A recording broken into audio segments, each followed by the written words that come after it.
26세의 불확정설 원리라고 하는 것을 발표한 베르너 하이젠베르크라고 하는 사람이 있습니다. 하이젠베르크. 26살에 논문을 발표해서 박사학위까지 받았으면 얼마나 대단하겠습니까? 이 사람이 31살에 노벨 물리학상을 받았습니다. 그래서 세상을 또 한 번 깜짝 놀래켰던 사람입니다. 그런데 자기 독일의 히틀러에 반대를 하고 유대인 학살하는 것에 반대를 하다 보니까 히틀러의 미움을 받아서 굉장히 고통을 많이 당하죠. 그러다가 1939년에 이 사람이 미국에 건너가서 강의를 하는데 이 하이젠베르크의 인격을 본 사람들이, 그 실력을 본 사람들이 독일에 가지 말고 그냥 미국에 남아서 자유롭게 연구하면 좋지 않겠느냐, 당신 망명하면 받아주겠다라고 이야기를 했습니다. 그랬더니 이 하이젠베르크가 이런 얘기를 합니다. 독일을 엄습하고 있는 죽음의 폭풍 속에서 몇 사람이나 살아남을지 모르지만 그 속에서 사는 사람만 독일을 바르게 지킬 수 있습니다. 이렇게 이야기하고는 주저하지 않고 조국 독일로 되돌아갔습니다. 귀국을 했더니 히틀러가 이 사람한테 당장 일을 하나 맡겼는데 원자폭탄 개발하는 일을 맡겼습니다. 그 당시 원자폭탄 개발 기술이 가장 발달한 나라가 독일인데 미국하고 비교를 해도 월등하게 뛰어난 기술을 보여준 나라가 독일이었죠. 굉장히 앞선 기술을 가지고 있었는데, 그런데 이 하이젠베르크가 아무리 생각을 해도 하나님께서 전쟁을 원하지 않으시고 하나님께서 원자폭탄 개발 원하지 아니하시는데 히틀러가 얘기했다라고 하는 이유로 원자탄을 개발하면 안 되잖아요. 그래서 일부러 날짜를 차일피일 미룹니다. 그 사이에 미국이 원자탄을 개발하였고 그 덕에 전쟁 2차 대전, 세계 제2차 대전이 종료할 수 있게 되었던 거죠. 만약에 하이젠베르크가 아니었으면 히틀러가 원자폭탄 개발을 해서 전 세계가 독일이 다스리는 그런 나라가 되어 있었겠지요. 하이젠베르크를 이야기를 하면 이렇게 얘기를 합니다. 머리로만 아는 예수쟁이가 아니라 이 하이젠베르크는 행동으로, 삶으로 살아가는 예수쟁이다, 행동의 예수쟁이다 라고 하는 이야기를 합니다. 이 하이젠베르크가 아메리카 대륙을 발견한 콜럼버스에 대해서도 이야기를 하는데 이렇게 이야기를 합니다. 왜 콜럼버스가 위대하냐? 미국 땅을 발견해서 그 사람이 위대하냐? 아니다. 지구가 둥글기 때문에 서쪽으로 계속 가면 언젠가 도착한다라고 믿었던 그의 믿음 때문에 그가 위대하냐? 아니다. 세상 모든 사람들이 그 정도 판단은 다 가지고 있었다. 이미 다 그 지구가 둥글다, 한쪽으로 계속 가면 언젠가는 스페인에서 인도까지 닿을 거라고 하는 생각은 누구나 다른 사람들이 다 하고 있고 다른 사람이 이미 먼저 했던 이야기들이다. 그러면 선박을 잘 준비를 했기 때문에, 그가 선박에 대해서 지식이 풍부했기 때문에 그가 유명한 사람이 되었던 거냐? 아니다. 콜럼버스만큼 배에 대해서 많이 알았던 사람, 좋은 배를 가지고 있던 사람, 유럽에 훨씬 더 많이 있었다. 콜럼버스라고 하는 사람이 위대했던 이유는 그가 알고 있는 것을 행했던 사람이기 때문이다. 배에 아무리 식량을 많이 실어도 그 당시 배에 뭐라고 그래야 될까요? 그 배에 실을 수 있는 식량? 이런 걸로는 스페인에서부터 인도까지는 갈 수는 있어도 인도에서 다시 돌아올 수 있는 식량을 다시 실을 수 있는 공간이 없었거든요. 갔는데 만약에 인도라고 하는 나라가 없으면 콜럼버스는 배에서 굶어 죽고 말 겁니다. 그런데도 불구하고 그가 출발할 수 있었던 것, 그의 결단, 그의 용기, 그것이 콜럼버스를 위대하게 만들었던 것이다 라고 이야기를 합니다. 마음에 꽃이 있는 사람을 알아보지요. 마음에 꽃이 없는 사람은 다른 사람 마음에 있는 꽃을 알아볼 수가 없습니다. 하이젠베르크라고 하는 사람은 행동하는 예수쟁이였고 행동하는 예수쟁이였기 때문에 콜럼버스라고 하는 행동하는 예수쟁이를 알아볼 수 있었던 거죠. 콜럼버스가 아무리 위대하다라고 해도, 콜럼버스가 아무리 위대하다라고 하더라도 그가 가지고 있는, 그가 배에 실은 식량, 이것이 아무리 넉넉하게 실어도 갔다가 되돌아올 분량의 식량이 없기 때문에 만약에 인도라고 하는 나라가 없으면 정말 굶어 죽고 말 겁니다. 그런데 그는 지구가 둥글다는 사실을 믿었고 자기가 확신하였기 때문에 행동에 옮겼습니다.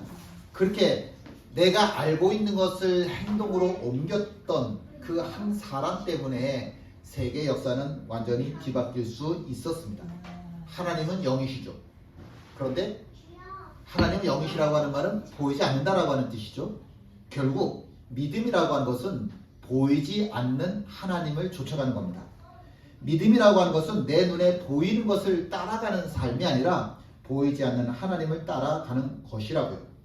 없을 수도 있는 그 신대륙, 없을 수도 있는 그 신대륙을 믿음으로 분명히 있어 라고 하는 것을 확신하고 행동하였던 콜럼버스의 삶처럼 믿음이라고 하는 것은 하나님이 보이지 않지만 하나님은 분명히 살아계시고 이 땅을 다스리시는 분이야 라고 하는 것을 믿고 살아가는 것, 그것이 바로 믿음의 삶입니다. 하나님을 안다? 그건 시작이죠. 내가 하나님을 향해서 결단한다? 그건 두 번째 시작이지요. 세 번째는 뭐가 돼야 됩니까? 반드시 행해야만 하는 겁니다. 알았으면, 결단했으면 그럼 행해야죠. 결단만 하는 사람들이 너무 많아요. 아는 것으로 끝나지 않고 결단하는 것, 물론 좋죠. 중요하죠. 그런데 결단만 하고 행하지 않는 사람들이 너무너무 많이 있습니다. 보이지 않는 하나님을 향해서 믿음의 향해를 시작하는 것, 결단하는 것이 아니라 결단하는 것뿐만이 아니라 보이지 않는 하나님을 향해서 믿음으로 살아가는 것, 그것만이 위대한 믿음의 사람으로 만들 수 있는 겁니다. 드디어 사도 바울이 예루살렘에 도착을 했습니다. 도착을 하면서 드디어 내가 예루살렘에 도착을 했으니까 이제 안디옥 교회의 모든 논란이 다 끝나게 될 것이다 라고 하는 큰 기대를 가지고 있을 겁니다. 내가 이제껏 만났던 하나님의 이야기를 이 사람들에게 하면 예루살렘 교인들이 얼마나 환영을 해줄까, 얼마나 기뻐할까, 기대가 된다. 그리고 와서 예루살렘에 와서 예수쟁이들이 모여있는 예배드리는 그 자리에서 이야기를 했더니 처음에는 박수 치는 것 같았는데 조금 있다가 바리새인 출신의 예수쟁이들이 벌떼처럼 들고 일어나서 사도 바울을 향해서 달려들기 시작을 했습니다. 할례라고 하는 것은 구원의 필수 조건이라는 거예요. 할례가, 복역수술이 할례라고 하는 것이 구원의 필수 조건이라고 하는 겁니다. 이 바리새인들은 이름은 예수쟁이인데 무늬만 예수쟁이인 거죠. 겉으로는 예수의 이름을 부르지만 그들의 속은 아직까지도 하나도 변하지 않은 거죠. 내가 할례를 받았기 때문에, 내가 거룩하게 살고 있기 때문에 하나님이 나를 구원하셨다라고 하는 이야기를 하고 있는 겁니다. 이 사람들의 사도 바울을 향한 공격이 너무너무 심해지면서 이러다가 정말 큰 문제가 생길 수 있겠다, 교회 안에 큰 분란이 생길 수 있겠다라고 하는 마음이 들어서 즉시 뭘 열었다고요? 제1차 예루살렘 공의회라고 하는 것을 열었죠. 회를 열었습니다. 정말 교회를 사랑하는 사람들은 다 모여서 우리 한번 같이 의논해보자 라고 해서 사람들이, 그래 나도 할 말 있다, 나도 교회를 사랑해, 그런 모든 사람들이 모여 들었습니다. 그리고 많은 변론을 이야기하기 시작을 했습니다. 여기서 지금 7절에 보니까 일어나 라고 하는 이야기가 있죠. 우리가 지난주에 5절에서도 일어나 라고 하는 단어가 있었는데 5절에서 일어나 라고 하는 말은 어떤 뜻이냐면, 우리말은 일어나지만 원어로는 달라요. 5절에서 일어나라라고 하는 말은 무슨 말이냐면, 누군가 이야기를 하고 있는데 갑자기 아니야 나도 할 말 있어, 정말 버릇없게 예의 없이 사람의 말을 딱 차고 일어나서 벌떼처럼 달려드는 것, 그거를 5절에서 일어나 라고 하는 거예요. 그런데 7절에서 말씀하는 일어나 라고 하는 것은 이 사람이 이야기할 거 다 이야기하고 더 이상 할 말이 없을 때까지 기다렸다가 그리고 내가 하고 싶은 이야기를 하는 거예요. 5절에서는 아주 예의 없는 그런 모습에 일어나 라고 한다면 7절에 일어나 라고 하는 것은 정말 예의 있는 모습인 겁니다. 바리새인들은 사도 바울이 이야기할 때 그 말 딱 잘르면서 너 정말 못됐다. 야, 할례가 구원의 필수 조건이지. 정말 못된 사람은 자기 자신들인데 사도 바울을 그렇게 공격하고 나섰단 말이에요. 그런데 베드로는 그렇게 안 했다고요. 그 사람들이 뭐라고 이야기하든지 간에 그 얘기 다 듣고 나서 그리고 일어나서 자기의 이야기를 하는 겁니다.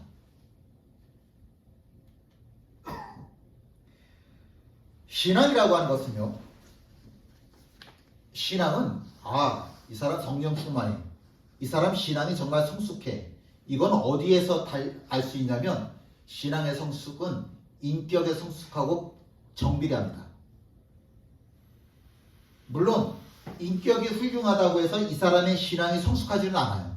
그렇지는 않아요. 그러나 신앙이 성숙하다라고 하는 것은 그 사람의 인격이 이게 사람이 이럴 수 있어? 그럼 그 사람 신앙 성숙한 거 아니에요. 그건 애기예요. 애기.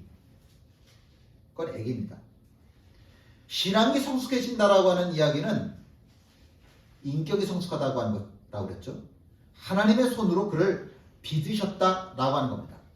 옛사람은 사라지고 이제 새 사람으로 의와 거룩함으로 지으심을 받은 새 사람으로 거듭나는 것, 그게 신앙이 성숙한 사람입니다.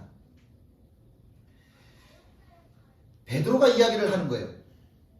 자, 베드로가 일어나서 무슨 얘기를 하냐면 당신들도 아는 것처럼 내가 이방인 백부장 고넬료에게 가서 말씀을 전하였고 하나님이 그 사람을, 그의 가족들을, 그의 친구들을 다 구원하신 것 당신들도 알지? 그러면서 백부장 이야기를 꺼내는 겁니다.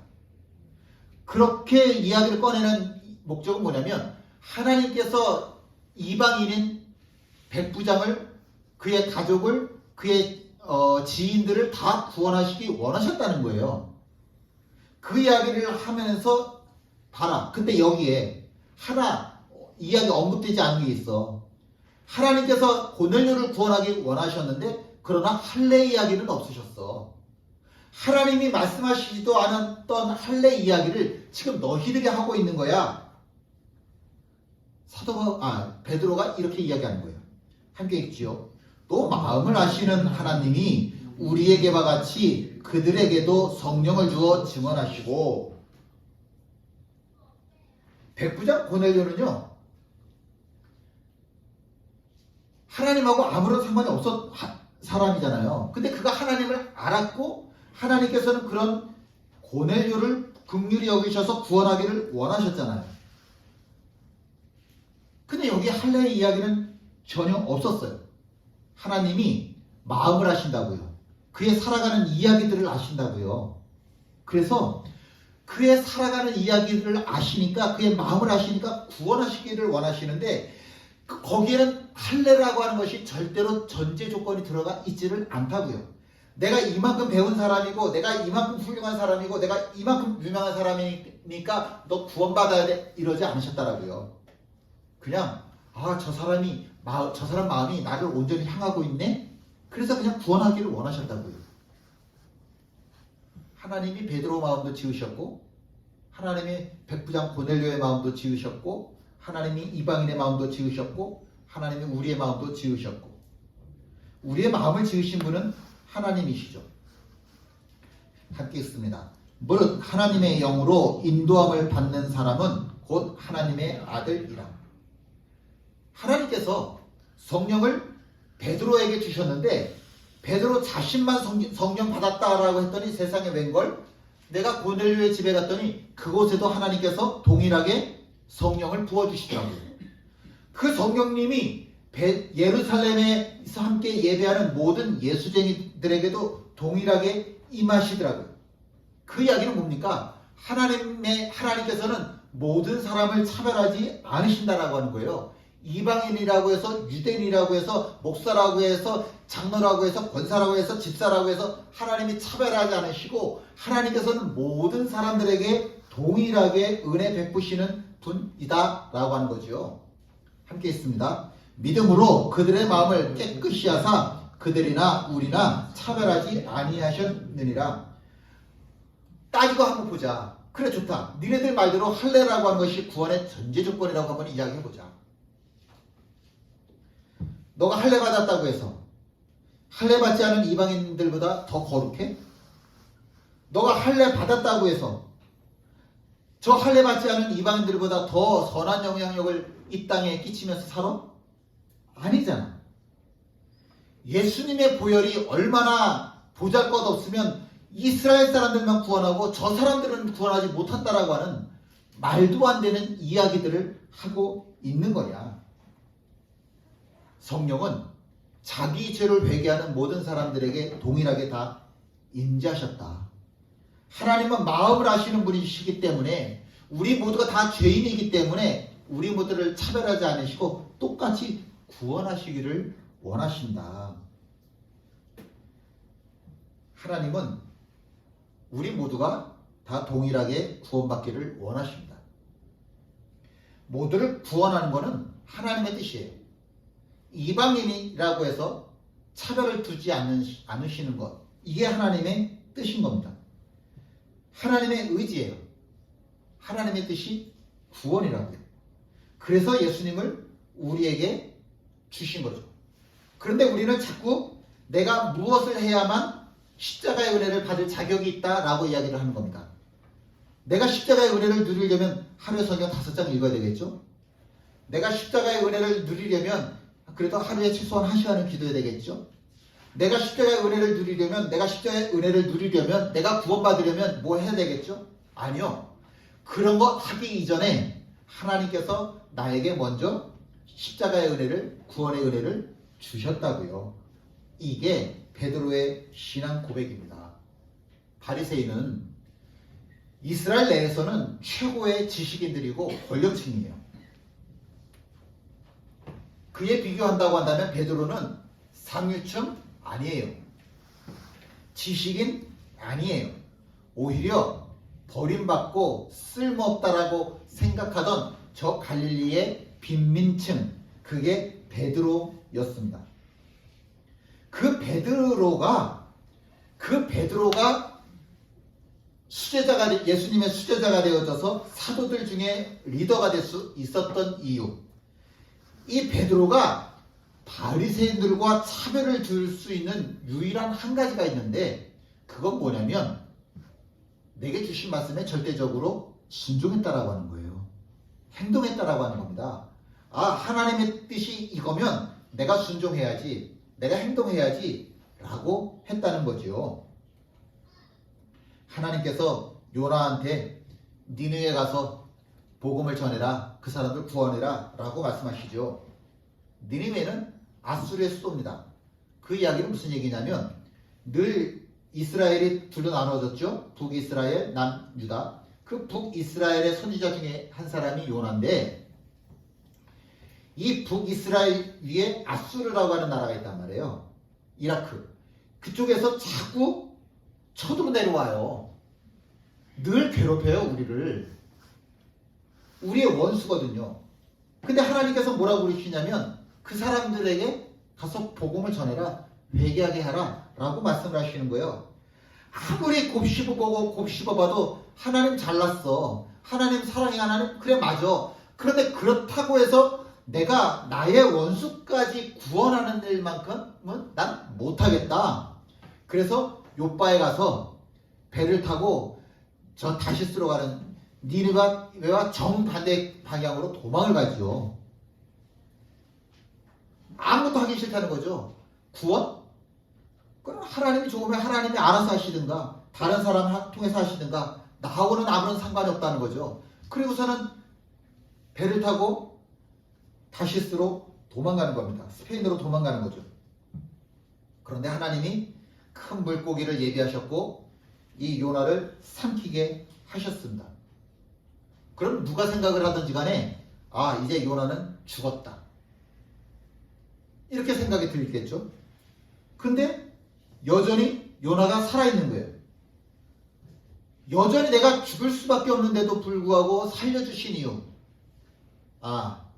하나님이 나를 저 니느웨로 보내셔서 말씀을 전하기를 원하시는구나, 저 사람들이 구원받기 원하시는구나, 이게 하나님의 뜻이구나. 어쩔 수 없이 요나도 하나님의 뜻을 인정할 수밖에 없었던 거죠. 함께 했습니다. 나는 감사의 노래를 부르며 주님께 희생 제물을 바치겠습니다. 서원한 것은 무엇이든지 지키겠습니다. 구원은 오직 주님에게서만 옵니다. 원수마저 구원하기 원하는 건 이 세상에 하나님밖에 없습니다. 내 원수지만 하나님 입장에서 보면 하나님의 피조물이잖아요. 하나님의 손으로 빚어놓은 피조물인데 내가 미워한다고 해서 이 사람이 지옥에 가기를 하나님께서도 원하신다? 아니요, 그렇지는 않습니다. 내 원수라고 해도 하나님께서 구원하시기 원하신다고요. 천국에 가면 참 신기한 일이 있다니까요. 뭐가 신기하냐면 내 원수도 천국에 있다니까요. 근데 내 원수가 천국에 있다고 해서 내가 천국에 안 갈 건 아니잖아요. 그게 천국의 참 놀라운 비밀이에요. 내 원수도 천국에 갈 수 있다니까요. 하나님께서 원하신다니까요. 요나는 결국 하나님을 인정할 수밖에 없는 거죠. 나를 괴롭히지만 나를 괴롭히는 이 사람도 하나님께서는 구원하시기를 원하신다. 유대인들은, 그리고 예수쟁이가 된 바리새인들은 다 요나를 알아요.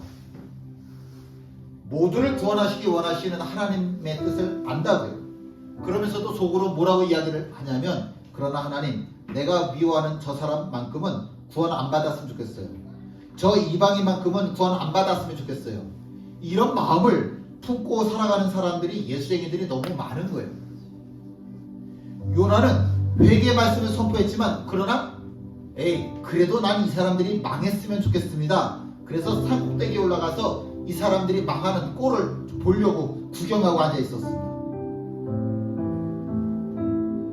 지금 무늬만 예수쟁이가 된 바리새인들처럼 말입니다.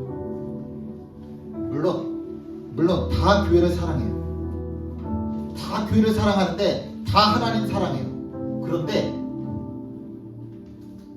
내 생각으로가 아니라 하나님의 마음으로 사랑하는 법을 알아야죠.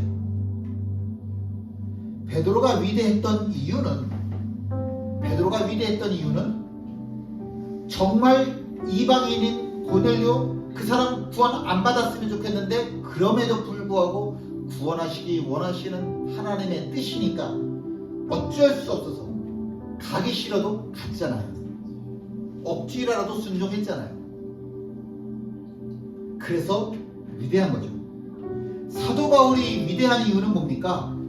이방인들, 이스라엘 사람들, 내가 알고 있던, 내가 교육받았던 생각으로는 저 이방인들에게는 구원이 없는데, 내가 하나님 만나고 보니까 하나님은 이방인 세계 모두를 구원하시기 원하시더라고요. 그래서 세계를 향하여 기꺼이 나아갔죠. 우리 설교 처음에 이야기했던 하이젠베르크, 그가 왜 위대합니까? 조국에서는 히틀러는 원자폭탄 만들려고 하지만 그렇게 하면 안 되는 거 하나님께서 나에게 말씀하시잖아요. 그 하나님의 뜻을 따라서 거룩함을 선택을 했잖아요. 그래서 위대한 거죠. 콜럼버스가 왜 위대합니까? 내가 믿고 있는 것이 사실이기 때문에 내가 확신을 가지고 출발하잖아요. 행동하잖아요. 그러니까 위대하지요. 이스라엘이 출애굽을 하고 광야에서 불기둥과 구름기둥을 만나게 되죠. 불기둥과 구름기둥이 멈춰 있으면 그럼 자기들도 멈추는 거예요. 하루 멈췄어요? 그럼 하루 동안 그냥 그 자리에 멈춰 있는 거예요. 한 달 멈췄네? 그럼 한 달 동안 그 자리에 그냥 멈추는 거예요. 1년을 있네? 그럼 1년 동안 멈추는 거예요. 근데 밤중에 움직이네? 그럼 밤중에 가는 거예요. 추워. 근데 불기둥과 구름기둥이 움직이네? 그럼 같이 움직이는 겁니다. 기다린다라고 하는 건 하나님께서 기다려 라고 말씀하시는 것은 그건 나의 퇴보를 말씀하는 게 아니죠. 앞으로 내가 나아가기 위한 나의 순종을 요구하시는 거죠. 이건 행동이에요. 순종이라고 하는 것은 그냥 내가 기다린다라고 하는 것은 그거는 행동하고 있는 겁니다. 절대로 퇴보가 아닙니다. 하나님께서 말씀하실 때 내가 기다림과 나아감을 구별할 수 있는 지혜, 그래서 내가 순종할 수 있는 용기, 이거는 진정한 예수쟁이, 참 예수쟁이에게 주시는 아주 특별한 은혜입니다. 이 은혜를 누리시는 우리 모두가 되기를 주님의 이름으로 축원드립니다. 함께 일어나 찬양하십니다.